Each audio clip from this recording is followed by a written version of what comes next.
Court room में आज basically 14/7/2022 पे एक हुक्म इम्तनाई जारी हुआ था, जिसकी 27/7 को जो है वायलेशन हुई थी। उस पर हमने तौहीन अदालत की दरख्वास्त जो है वो दायर की थी। आज बुनियादी तौर पे तौहीन अदालत की दरख्वास्त जो है वो उसकी समाअत हुई थी। उस पर जो कंटेमनर्स हैं उन्होंने आके जो है वो टाइम सीक किया था। तो अदालत के इस्तफसार पे उन लोगों ने बताया कि जी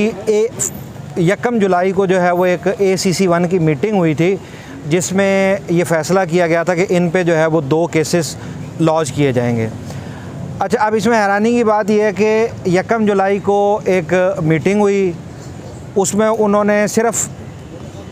निशिस्त की है और ऑर्डर किया कि इनके ख़िलाफ़ जो है वो 2 FIR जो है वो लॉन्च कर। अच्छा जी, ACC 1 जो है ये कंप्राइज़ करती है, इसको हेड करते हैं हमारे चीफ़ सेक्रेटरी साहब।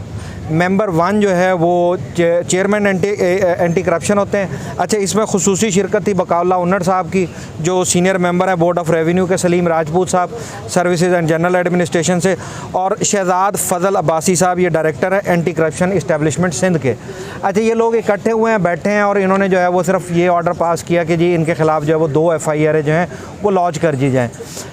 जो पहली FIR लॉन्च होती है इस ऑर्डर की परसुएंस में, वो होती है 6 जुलाई को। 5 जुलाई को ये ऑर्डर कम्युनिकेट होता है। 6 जुलाई की सुबह 7:30 बजे FIR होती है, और सुबह 3:30 बजे इन्होंने जो है वो सिर्फ एक मुलजिम को जो है वो अरेस्ट कर लिया था। तो आज अदालत ने स्पेसिफ़िकली सवाल ये किया कि आप ये बताएं कि आखिर आपने मटीरियल कौन सा एग्जामिन किया था। अब मैंने ये आप लोगों के साथ शेयर कर दी हैं जो मिनट्स ऑफ मीटिंग है, इसमें सिर्फ़ और सिर्फ वो ये लोग पेश हुए हैं, और पेश होने के बाद उधर मीटिंग में पेश हुए और इन्होंने ऑर्डर पास कर दिया। इसलिए आज कोर्ट ने ऑर्डर किया है कि अगली डेट पे जो कि 17/8/2022 है, उस पर सुहेल राजपूत साहब, डॉक्टर नवाज़ शेख साहब, बकाउल्ला उन्नड़ साहब, सलीम राजपूत साहब, शहजाद फजल अब्बासी साहब, deputy director anti corruption establishment east और deputy director anti corruption Jamshoro जो है, ये सब लोग जो है वो इन पर्सन अपीयर होंगे कोर्ट के सामने, और कोर्ट को ये इस चीज़ पे मुतमईन करेंगे कि आखिर ये 30 साल पुराने मुकदमे में इनको अचानक ऐसा कौन सा मटेरियल मिल गया था, ऐसी कौन सी एविडेंस मिल गई थी जिसकी बेसिस पे इनको जो है वो अरेस्ट किया जाना ज़रूरी था। अदालत ने जो है वो अपने साहब का हुक्म की तौहीन का जो है वो बहुत सख्त किस्म का नोटिस लिया, और उन्होंने इब्तदाई तौर पे तो जो लोग पेश हुए थे उन लोगों को कोर्ट ना छोड़ने की डायरेक्शन दी थी, मगर उन लोगों ने इस्तदा की कि जी चूँकि हमें अभी नोटिस मिले हैं तो हमें कुछ टाइम दिया जाए ताकि हम लोग तैयारी कर सकें, इसलिए उनको टाइम दिया गया और इन तमाम लोगों को इन पर्सन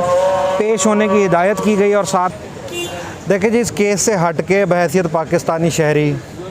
ये समझ लें कि ये अब हम लोग एक ना तगय्युर और तब्दीली के जो है ना वो मरहले में आ गए हैं। कोर्ट ने आज उनको बताया कि आप लोग जो है किसी की ग़ुलामी ना करें, आप कानून और आइन के मुताबिक जो है वो करें। अब चूँकि ये कंटेम्प्ट की तौहीन अदालत की जो कार्रवाई है ये इन पर्सन होती है,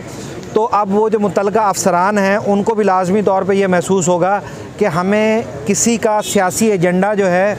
वो फॉलो नहीं करना, बल्कि हमें एजेंडा फॉलो करना आइन और कानून का। कोर्ट ने आज बड़ी अच्छी ऑब्जर्वेशन दी जब उन्होंने कहा कि ये जिन लोगों की आप ग़ुलामी कर रहे हैं ये आपके किसी काम नहीं आएंगे, ये आपको डिच करेंगे।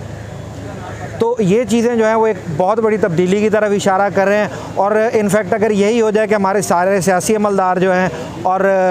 जो हुकूमती अमलदार हैं ये हुकूमत की नहीं आइन और कानून की पासदारी करें, तो इससे जो है वो हमें खातिर खा जो है वो मुस्तकबिल में बहुत अच्छे नताइज मिलेंगे। और मैं उम्मीद करता हूँ कि अब ये किसी किस्म की भी गैर कानूनी कार्रवाई से जो है वो गुरेज करेंगे।